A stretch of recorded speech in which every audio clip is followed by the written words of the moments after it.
Good afternoon, everyone. Hello, and welcome to the Midwest Boston Terrier Rescue Volunteer Virtual, although I see some fabulous faces, open house.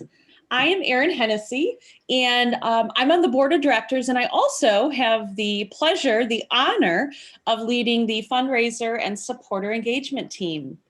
I'm excited to see we've got a ton of people actually who have joined us already, and I've been getting texts and emails for people that'll join us in a moment. So I'm going to be multitasking, talking to you guys and letting people into the meeting.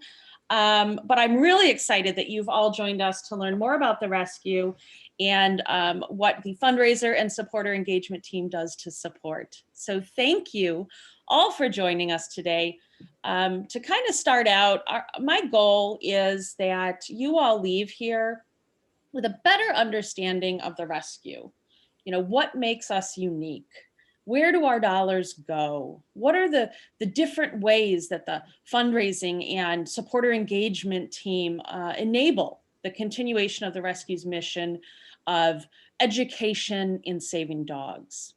So if this wouldn't be a fundraising type event if I didn't have a sponsor. And so I do want to make sure that I give a shout out to the sponsor of this event, Northeast Ohio Bryant Home Comfort Dealers. That's a mouthful of a name, but I want to share what's kind of fun about having this particular organization as our sponsor. If you don't know the background of the Bryant Company, their founder had a Boston Terrier that he loved. And if you follow advertising and marketing like I do, you'll know that in the 50s, they even launched a Boston Terrier mascot and gave a little Boston Terrier at their home visits. So there's a great connection there. And so continuing the tradition and love affair with our breed, the Northeast Ohio Bryant Home Comfort team generously sponsors this event, as well as many of our other events, as well as medical dogs. So I want to just take a moment and thank them for their generosity. So hey, it's 3:04 if you're in Eastern, it's 2:04 if you're in Central. Let's get started. What will we talk about today? What I'd like to do is I'd like to share a little bit about Midwest Boston Terrier Rescue with you. I'm noticing some really familiar faces, some fosters, some volunteers, people who have attended our events before, but I'm seeing some new faces, which is super exciting. So I'm going to share a little bit about Midwest Boston Terrier Rescue, what makes us special, and how our fundraising dollars are used. Then let's dive into the fun part. Let's dive into fundraising and supporter engagement efforts. I'm going to introduce our epic leadership team, and then I'm going to share some of the fun and rewarding ways that we raise money and we engage our supporters, from events to emails, website design, graphic design, social media, online auctions, affiliate management, logo apparel and items, raffles, medical needs pups, more. I'm sure I missed something in that list. And then once I've shared everything I can, we'll have a Q&A. And I invite you all to post questions in the chat feature on Zoom. I'll show you how to do that if that's new to you. And then if you have questions about anything I've shared, I'd be happy to answer. Or if I can't, I'll be honest and say I can't and come back to you with a response. But if you have questions about other ways to volunteer with the rescue, maybe fostering, maybe dog transport, home visits, you want to apply to adopt. If you have questions about that, I'll go ahead and take those down and make sure that either someone follows up with you directly or, boy, maybe if there's enough questions, we can host another event like this. So immediately after the meeting, I'll invite you to share with me, what are your skills and what's your expertise? Do you want to learn more about anything you heard about today? At the end of the day, I want this to be a super no pressure meeting. It's an open house. My hope is that you walk away from today with a better understanding of who we are, what the fundraiser and engagement, supporter engagement team do, and you know, maybe you do hear about something that inspires you to learn more. So let's get started. Let's learn a little bit more about Midwest Boston Terrier Rescue. And instead of having me talk about the rescue and me continue to talk to you, frankly, who better to learn from than our two founders and our co-directors, Denise and Gwen. I'm going to share a quick short video with you all from Denise and Gwen. They share how they got started, a few of the pups that inspired them. And since this is a video, I know we have folks with kind of different internet connections. The audio should come in loud and clear, but in case the video is a little bit choppy, I'll make sure that you have all access to the video afterwards. But anyways, without further ado, let's go ahead and let's find out from our founders and our co-directors, Denise and Gwen, a little bit about Midwest Boston Terrier Rescue.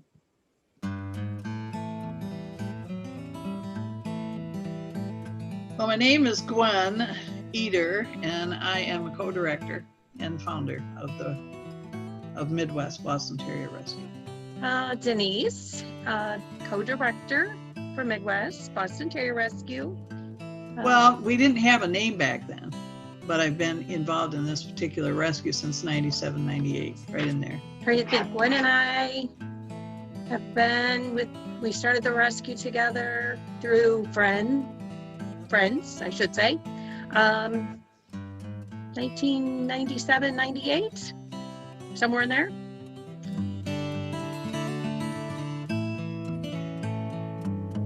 When I was a little girl, we used to babysit a Boston Terrier from a friend of my dad's, and that's where I fell in love with the breed. We'd get him for 2 weeks every year. My very first Boston with Midwest that I took in as a foster, and of course failed, was Butch. Ex-husband and I were trucking. I wanted a dog, and he saw a Boston Terrier in one of the truck lots. The guy was playing ball with his dog, so we got Duke, hence the beginning of the love affair. Those who know me know the story of Rascal, my little guy, during a confiscation or investigation of a puppy mill ring that was doing some, bad things to dogs. And when the Humane Society went in to do a sweep, they found him and his brother in a trash can. And at the point in time, he was like 6 weeks old. And we didn't get him until he was almost 5 months old because of the legalities. So he had a lot of behavioral issues, traumatic issues to overcome. And he's the reason that I became a dog trainer, behavioral trainer, because he had so many things in life that he was afraid of. Rambo, he was for sale in a pet store, and they had reduced his cost 3 times, and then they won't give dogs away.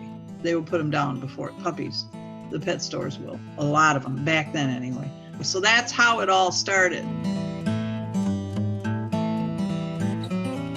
It was supposed to be me and a dog, one dog here and there, But she got to be here. Scooter was my first dog as Midwest, and Scooter was adopted by Linda New. Hi, Herbie. And then after Duke, I wanted another one. It was a stretch, but I finally got what I wanted.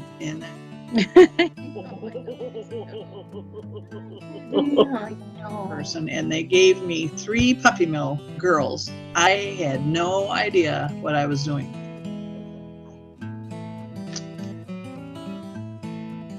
That is Pebbles. I rescued her out of Florida, and a truck driver brought her up to Michigan for me.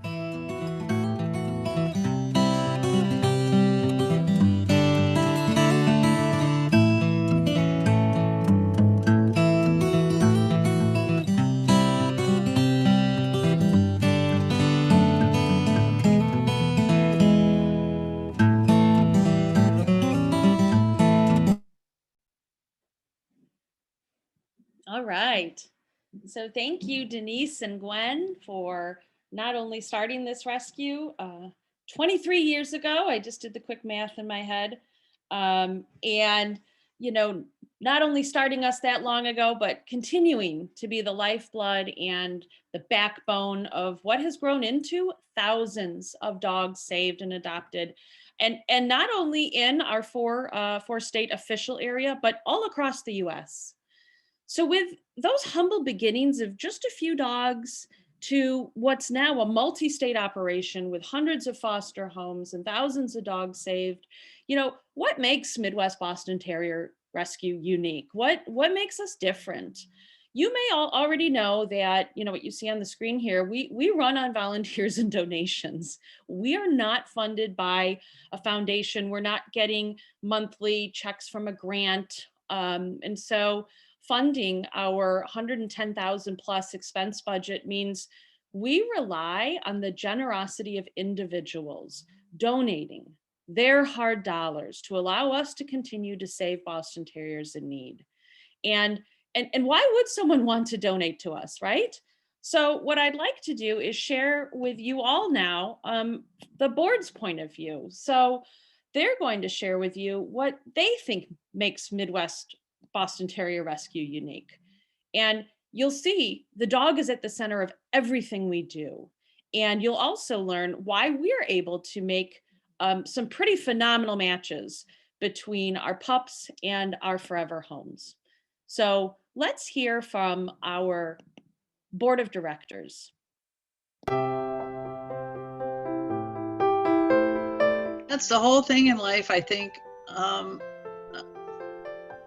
is you need to find your passion, because that's what makes it work, Education is the key thing for me to keep people educated. What makes Midwest different is we take medical dogs.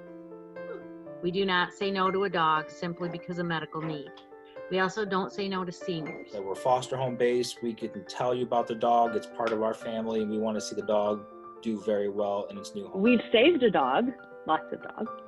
We've put them in people's homes. They're not in a cement floor, steel cage, in an anxiety-ridden barking environment. The main focus is about the dogs, and what's in their best interest is my key saying all the Very time. good adoption team. I mean, I don't know of many other adoption teams that do as well as ours does. We're all pitching in where we can.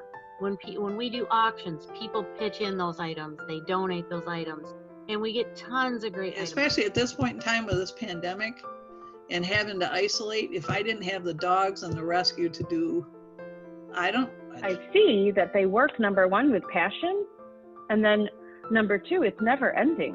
It's not just about, doing shelter dogs. We do owner surrenders, people that have hardships, being able to even stay in contact with those people so they know that their loved one is doing We well. could easily just find a building and make our own shelter if we want to, and have a handful of volunteers.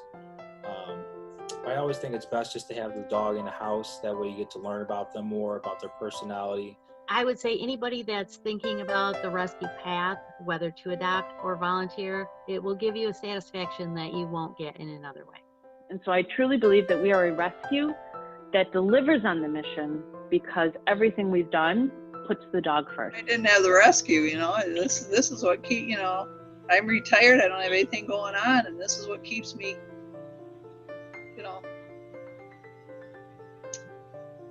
it gives me purpose.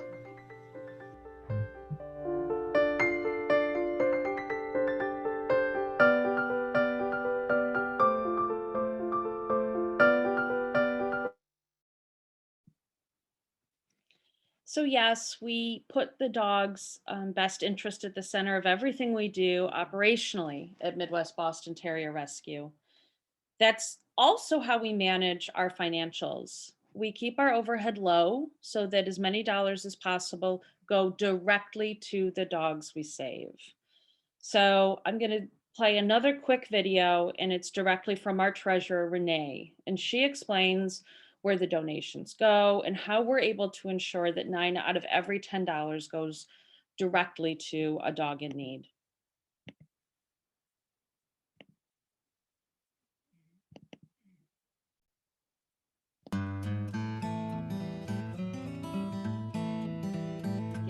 Okay, I'm Renee Mickham, and I am the treasurer of the rescue.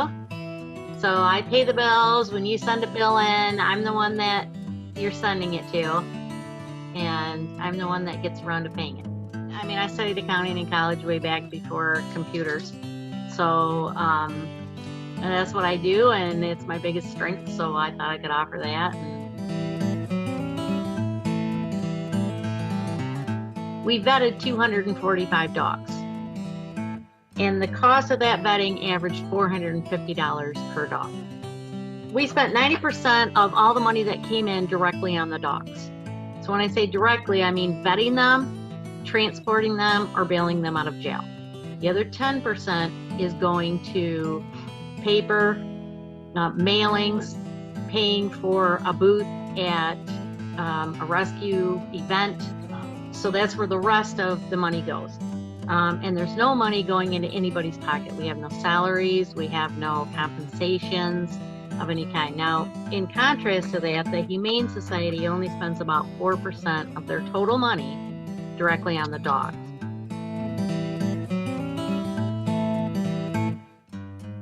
Because we don't have a building, because we don't have a shelter, everybody is doing their part. So our fosters are the shelter, and therefore we're not paying to maintain a building, to maintain, insurance on a building, and etc. We don't want people to think or get the impression that rescue is there to make money. We're not. We're there to make sure the dog gets a good home. And even though the vetting was going up every year, it's going up a little bit every year, we didn't raise our fees. It took 10 years for us to adjust and raise our fees. Had the mantra that the money should be going to the dogs. And we all feel responsible for the money that people donate to us. We want to use it to help dogs. That's why we have a great group of volunteers. People volunteer their time. They don't get paid. They don't get compensated in any way. That allows us to give all that money back. And when I say back, it goes to microchipping. It goes to vetting. It goes to transporting these dogs. It goes to feeding them if they have special needs. So that's kind of our mantra, is to take as much money as we possibly can and put it back into our cause.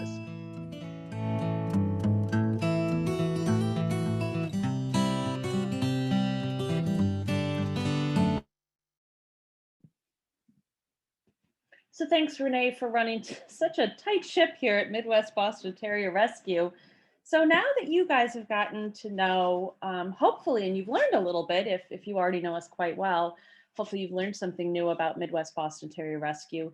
Let me dive into kind of what we're all here to chat about today, and that's our fundraising and supporter engagement efforts in that team. And I'd like to start out by sharing, honestly, this is one of the most hardworking fundraising teams I have ever met. If you remember, last year alone, we launched, 29, almost 30 fundraising campaigns. That generated about $85,000 to go towards the $110,000 in medical expenses. And so as you meet the team, there's not 100 people raising these dollars. It's a small team, but it's a super mighty, amazing group. So let me introduce them to you. So if you've been loving all the graphics, new t-shirt designs, Facebook posts lately, you have Lindsay to thank for that, and probably handsome Petey there too. You can see his face. I'm sure he helps. Lindsay manages our social media posting schedule. She creates all of our graphics. She brainstorms cool, really awesome new limited time apparel. I'm actually wearing one of the St. Patrick's Day sweatshirt because I love it so much. And she does much, much, much more behind the scenes. And then Nicole, when she's not busy chasing puppy Luigi around the house as he's jumping just as high as the doorway is, she's our online auction queen. Yes, she wears the crown, or if she doesn't, we need to buy her one. Has anyone bought her a crown yet? Anyways, she is the force and the passion behind our Black Friday auction. It may be just a 5-day, maybe week-long event, but she's actually planning and working on that all year long. On top of that, she launched Izzy's Closet earlier this year. She's got some great local connections with a pet store, and they donate her really, really cool, brand new dog clothes, dog items. And she posts them and lets our supporters get them, and those dollars are 100% donated to the rescue. Oh, and did I mention that she also has a day job? And then Kim, oh my goodness, lovely Kim. She has infused so much fun and energy into our virtual events. She is our virtual event maven. Being in a pandemic, as well as, our supporters being hours and hours apart in different states, she runs all of the super fun virtual events you see. She does it all by herself, from bingo to trivia night to wine tastings to, by the way, you'll hear this in a minute, we have an awesome upcoming escape room event. And Jeopardy, Powdy, P-A-W, Jeopardy with a, P-A-W, because it's adorable, it's dogs. She has uncovered yet another way for Boston Terrier lovers to come together, meet each other, because we don't all know each other, and have a super fun time. Kim is fantastic. On to Kirsty. So if you've heard the terms yappy hour or pause on, you've probably read one of Kirsty's posts to our Facebook page. She is mom to the lovely Lucy Lou and Maggie before that. She brings creativity and new ideas to every fundraiser. She also set up our current affiliate program, like our partnership with Grounds and Hounds. It's a coffee company. And our supporters get 15% off their order, and our rescue gets 15% of every order donated back to us. And she's also the brains behind an upcoming cookbook that you may or may not have heard about. And Amanda, when she's not mentoring veterans on careers in development and programming or innovating government programs, she's supporting our rescue on this team.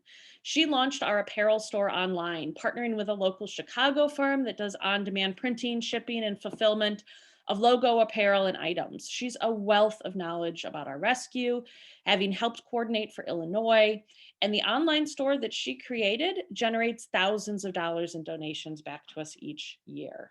So how lucky are we to have that team? And then, there's me. Hello. I'm personally involved in every effort that comes out of this team, and I take our work really seriously. I have a ton of pride in this small but mighty team and our ability to directly impact the work of this rescue. I know there's some people take the view, well, if we can't raise enough funds, how do we save dogs? Well, I take a different view. I believe every day we wake up and we have the opportunity to radically transform the world, to make a change. And I think we have that opportunity every single day. So I view, if we have more supporters, we have more engagement, we save more dogs. I think of the seniors. I think of those with health conditions. I think of the dogs that everyone else has given up on. And this team has the power to make sure our rescue can continue to say yes to those pups every day and every year. So I have a little bit of passion there. All right, so what do we do? As I mentioned, last year, we launched almost 30 fundraising campaigns, and that doesn't even include our affiliate sponsorships like the Grounds and Hounds I mentioned, our emails, newsletters and communications, our online apparel store, and then managing the website. So there are a lot of ways to get involved, and I'm going to mention just a couple that we have in store for 2021. So you see here, we're hosting monthly virtual events. I mentioned Kim is our queen of that. They're done through Zoom, just like today. And already this year, we had a virtual doggy massage class. I see some of the folks that are with us here today also attended that. We also had a virtual trivia, and we had over 60 people there. I mean, we thought, oh yeah, maybe 25 would be great. So those are wildly popular. April 16th, we have a virtual escape room, which, if you've heard of those escape rooms, you get clues and you kind of try to figure it out so you can, get out of the space. Well, it's done virtually. So I'm really excited about that. And then May 13, I tried to say Jeopardy with a W. I probably looks better than it sounds, but we have that coming up on May 13th. And then we have more events this year. We plan on doing another virtual bingo like we did last year, a virtual wine tasting like we did last year, lots and lots of events. And so, how can you help? If any of these sound like fun to you, here's some options. Attend the event, join us, meet new people. We've made a ton of friendships through these events. Tickets are for sale on the website. We send out emails. They're all on our Facebook pages. Secondly, help coordinate the event itself. We can always use the support and the help with communications or registrations and administration, or spread the word. When you see us posting something online, invite your friends, invite your family to join us and share it on social media. So last year, we launched our first ever virtual race. It was a 5K and a dog walk, and we generated over $10,000 in donations. We had over 120 participants from 3 countries. We had US, Canada, and Germany. How cool is that? So a ton of work goes into this each year. It was our first year, and I think we just kind of realized how much work. But it's fun. So our virtual race this year will launch on Father's Day, and it'll wrap up on 4th of July. And the way it works is individuals sign up as participants, and they get free access to the race mobile app and the website. And they can then email their friends and family to fundraise. They can get a t-shirt and a race medal, and they can encourage others to join. When the race starts, everyone's encouraged to log their distance every day on the app or the website. And it shows kind of where they are along this race course. And then, you can do any type of activity. You can run, walk, do yoga, swim, basketball. It all counts because this is for everybody.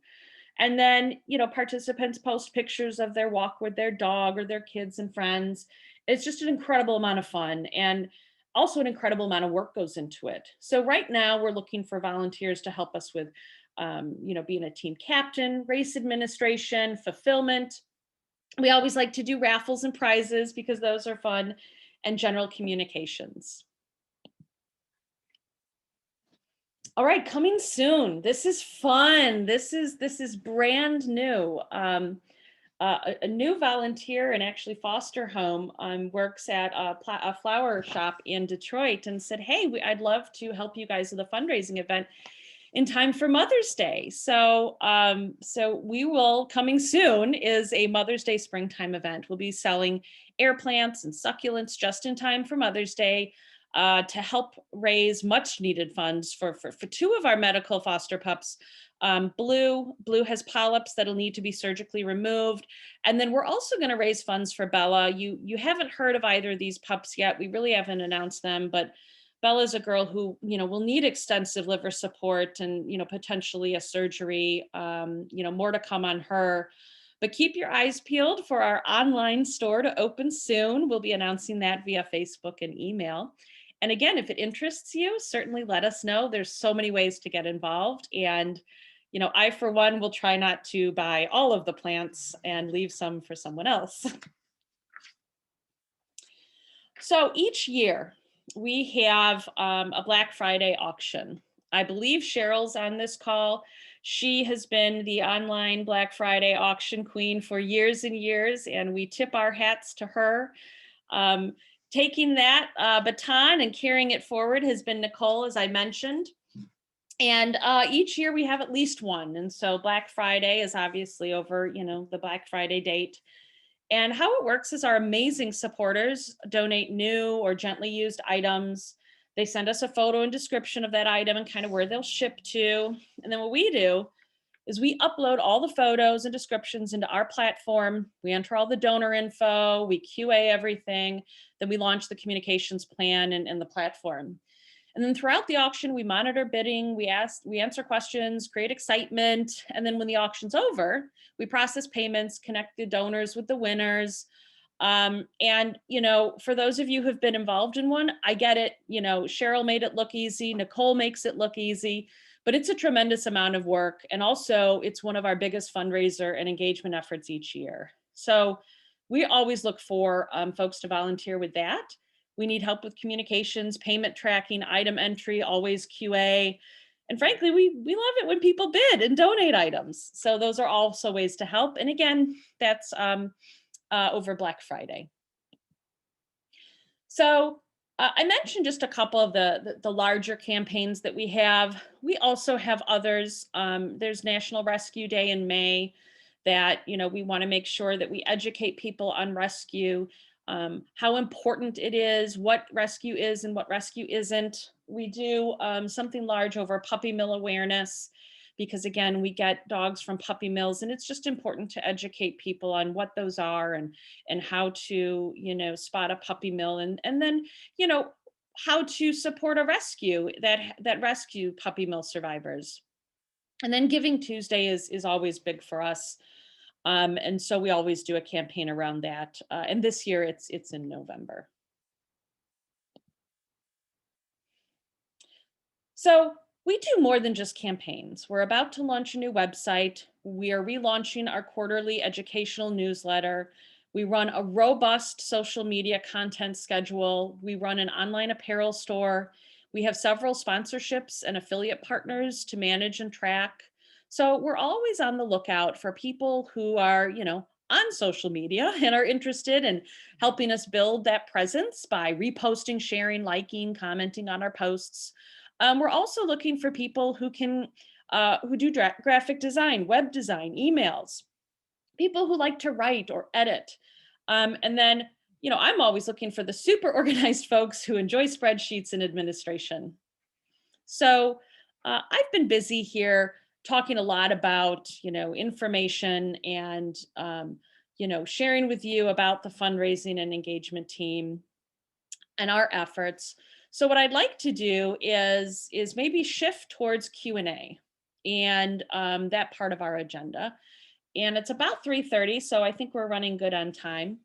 And I'd like to open it up to all of you. So here on the screen, hopefully you can see, if you're not sure how to do the chat function, it should be in the bottom of your screen. You just click chat and then a screen should pop up.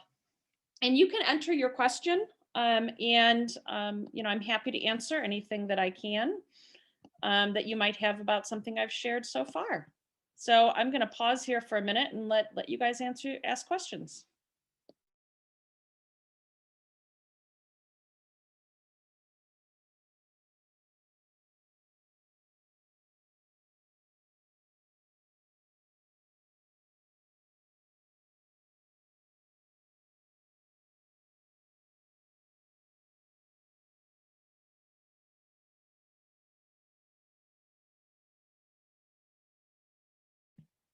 All right, we have our first question, the biggest fundraising event every year.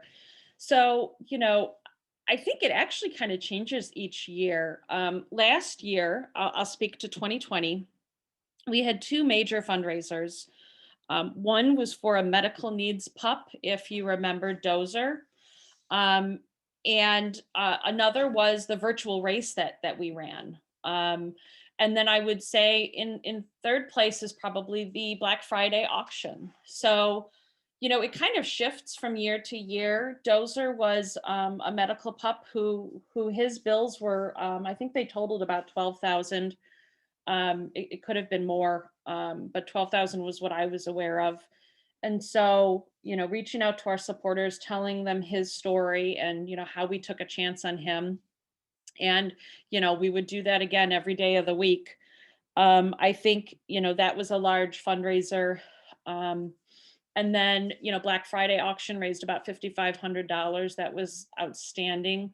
Very huge. And then, as I mentioned, our virtual race generated in donations over $10,000. So those are some of the big ones. Awesome question.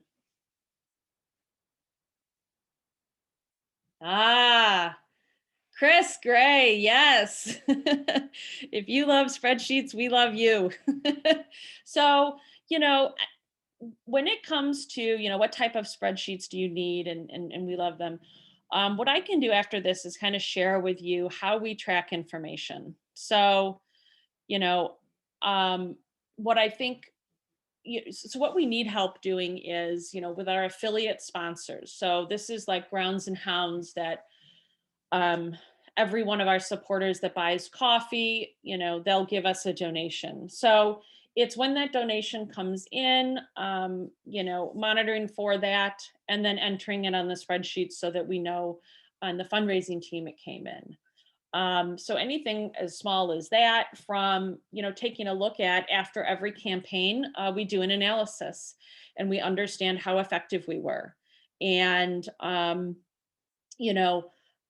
what were the costs that went into it? What were the donations? And then what did we net? So for instance, our Valentine's campaign, we sold cute little Valentine's cards, and you could buy one for your neighbor or for your own dog, and then you could buy one that had a treat, or you could buy them in bulk. And so afterwards, we did an analysis around, what were the cost of those goods, what was the cost of fulfillment, and then, what did we generate in donations, so that going forward, we can understand, was that an effective campaign? Did we get a lot of orders? Did people like it? And then, was it an efficient use of people's dollars? So, everything within that is something that we would need help with spreadsheets. All right, couple other, thanks, Chris. I got a couple direct messages. One question is, if I volunteer for a specific event, is the expectation that I do that for every event, or can I pick and choose? Really good question. Are you signing up for a lifelong commitment and having to listen to me every day? No. So the way we do this is a month or so before a campaign starts, I put together the campaign summary with the goals and also write volunteer roles and descriptions. Within those volunteer descriptions is the time period that we're looking for volunteers, the number of hours needed from those volunteers, and then the types of skills that we might need. So for instance, one event might actually be very fulfillment heavy, like the Valentine's. I'll just keep talking about that. That was very heavy on packaging them, making sure that they're mailed to the right people, that you get the right number of treats in the envelope, and sending it out. And so that had a specific job description along with the dates needed, which was mid-February, imagine that, and then the number of hours per week. And so if there is something that you're interested in, let me know. I'll send an email out after this, and I'll send you all those, those descriptions, the time period, and the number of hours. And if you want to learn more, then I would invite you to that kickoff to learn more and to raise your hand. So awesome question. All right, another question. What if we have an idea for a future fundraiser? Yay, that's me clapping. Would love ideas. I think, hopefully the folks that are on the team today know that if you have a good idea, and it makes sense, we'll find a way to do it. I love it when people have ideas and they can come forward with, a way to drive engagement and a way to drive donations. So if you have something, reach out to me and we can talk about it and see how, we can support that idea.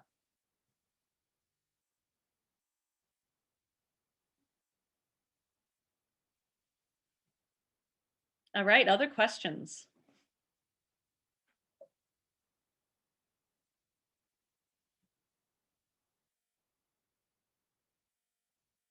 All right, another one, another direct question just to me.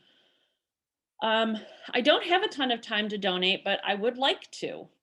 How can I help when I don't have a ton of time? Okay, good question. That's difficult because who has time? I, talked through our leadership team here, and they all have full-time jobs. So, that's the reality of the world. And, so what we try to do is I try to create roles that require different amounts of hours. And so anything from wanting to be one of our social media ninjas, like, hey, when a campaign comes out, I'm going to share it on my Facebook page. I'm going to share it to, the Boston Terrier Addicts page. I'm going to forward an email along to my family and friends. Anything as simple as that to, yes, I'd like to take over the online auction from Nicole and spend hours on that every week for the next year. I'm glad somebody's laughing. We're open to. And so, one thing we do ask is that if you do sign up with interest, that, obviously that you follow through, because everything we do has an impact. But we have lots of opportunities for people with varying time available. All right, another question.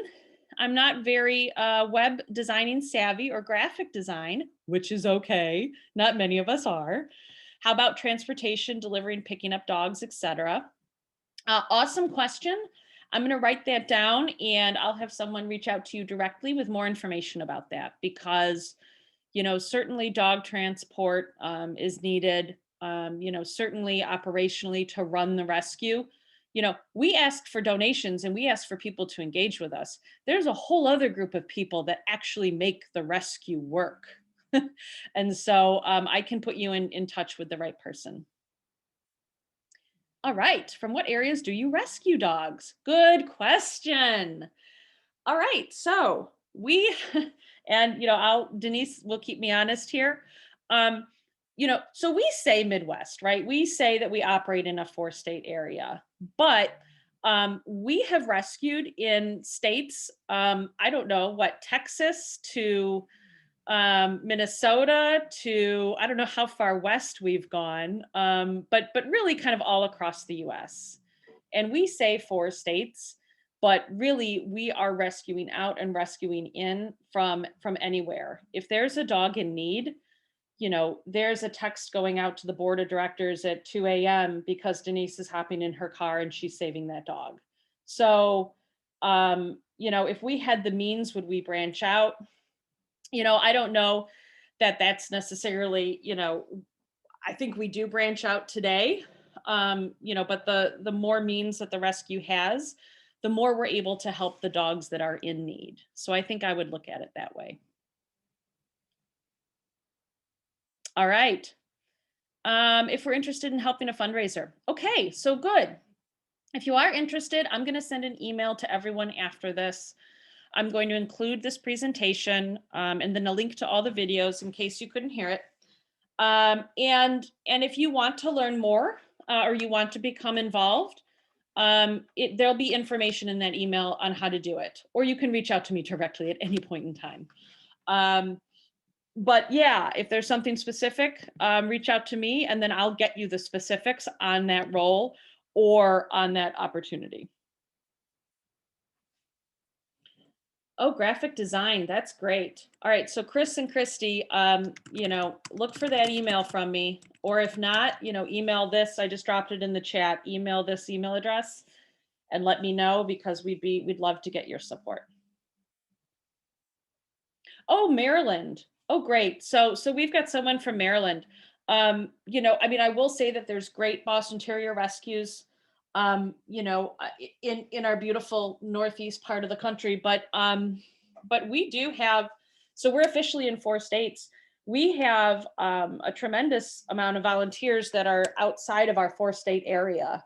And so, and then we also had in our virtual race, a whole team actually that, I think they were the East Coast team. So they were New York, so New York, Maryland, Rhode Island, et cetera. So we do have supporters from and volunteers from across the US.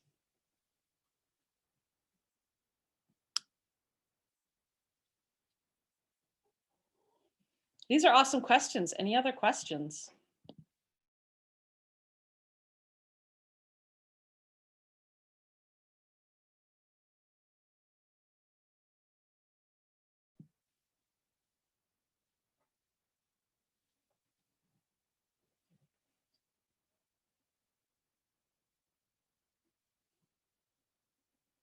Ah, the calendar. Yeah.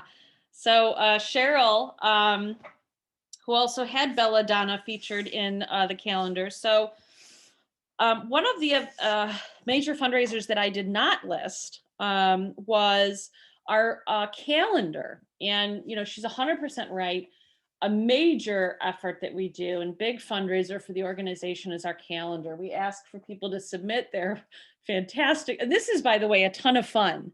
If you just like to see hundreds of photos of these adorable dogs, and it's stressful because it's always kind of during the holiday season, and but it's great to see hundreds of adorable photos of dogs. This is a phenomenal campaign to work on. What we do is we ask our supporters to submit a photo of their dog, and then we post all of these photos for voting, and people vote on their favorite photo. And that's completely public. Anyone and anywhere can vote. And then the dogs that get the most votes end up being featured in a calendar that we print. Kind of an 8.5 by 11, full size wall calendar. And so that's a fun event. I didn't feature it because it's far out. But yeah, if that's something that you're interested in and you get stressed around the holidays and you want to see hundreds of photos of dogs just like I do, then absolutely, that's a good one. Thank you, Cheryl. Awesome.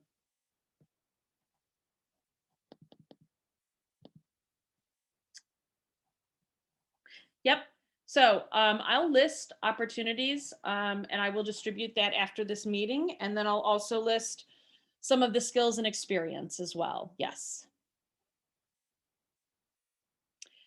All right. So our next fundraisers, if someone has something to donate to the auction, email, I'm going to I'll drop the email into the chat. If you have items to donate to the auction, or you want to, maybe you inherited a collection of like little Boston Terrier figurines. I just dropped an email address into the chat. Let us know and we can work with you on something.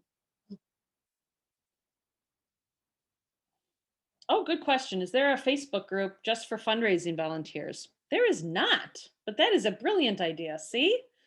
Already adding value. Thank you, Kelly. That's a phenomenal idea. So we have a volunteer Facebook group for our foster homes, and people that help with transport, but we don't for the fundraising volunteers. So that's a brilliant idea. I'm actually writing that down right now. See, you're giving me work.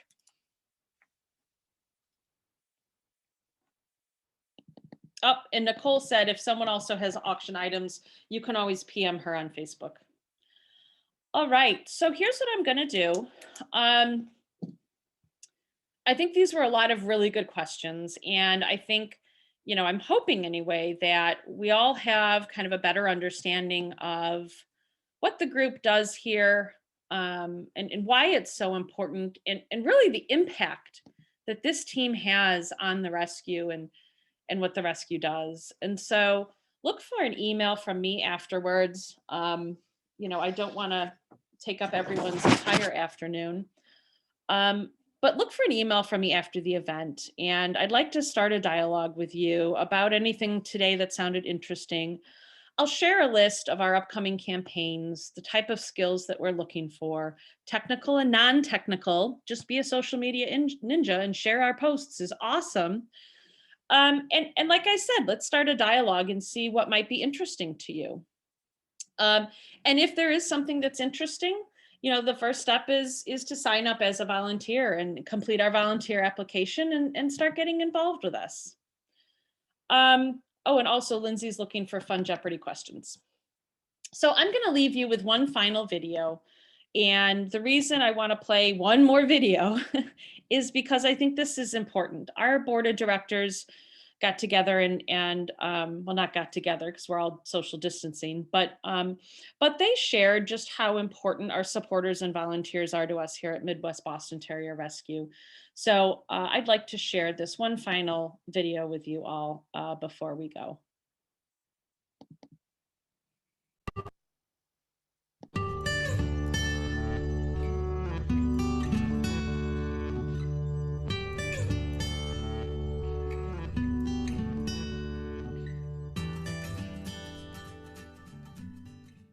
Just tell people about Midwest Boston Terrier and tell them about the positive experiences that you've had with us. Word of mouth goes a long way.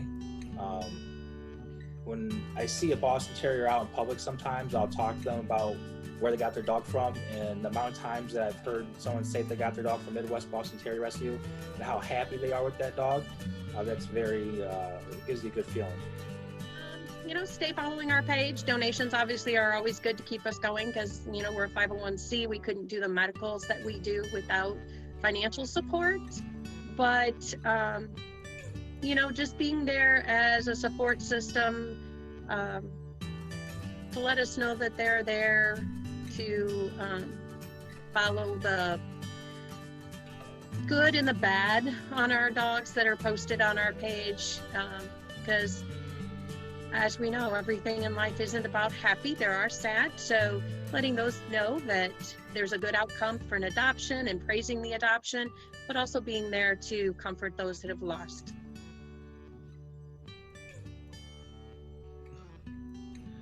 you know, I'd feel guilty saying what I'd sent money.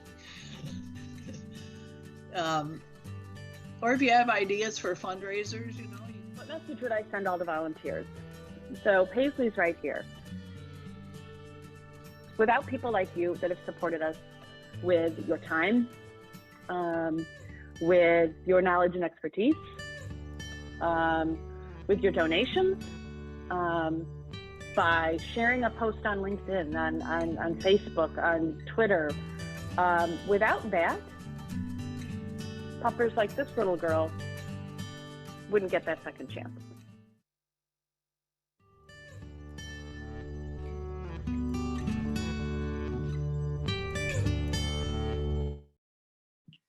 All right, everyone. Thank you so much for joining me today. I loved seeing all the faces here. Please look for an email from me. And like I said, let's start a dialogue. Let's see if there's something here that, you know, maybe inspired you to want to help us a little bit more. Thank you. Thanks, Erin. Thanks. Bye, everyone. Thank you. Thank you.